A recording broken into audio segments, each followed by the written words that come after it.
All right, Jesus dies, Dan, and the fact is something happens, okay? We're going to talk about the resurrection along the way, but let's just say everybody agrees he died. John Dominic Crossan of the Jesus Seminar says one of the surest facts of history is that Jesus died. Even Gerd Ludemann, the atheist, says he died, okay?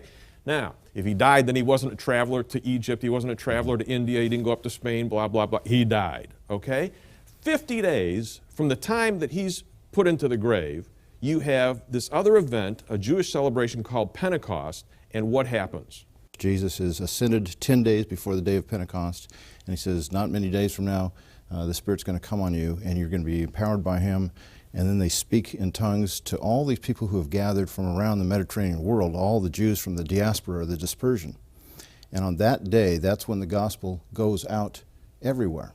And so what you have is the possibility, this is what the Jesus Seminar says, is you have a loss of memory on the part of these apostles. Well, that loss of memory, so that they could reconstruct what Jesus would have been about, would have to happen before the day of Pentecost. Yeah, you got to ask the question, come on! I know. Are you telling me that they were with him for 3 years, and in 50 days they forgot everything they had heard him teach and everything that they saw? Well, not only would they have forgotten everything about him, but they would have replaced it with a consistent myth. And on top of that, they've got more than these 11, 12 apostles. They've got another 100 people or so that are with them that would say, wait a minute, it wasn't like that. It wasn't like that. This is what Jesus said.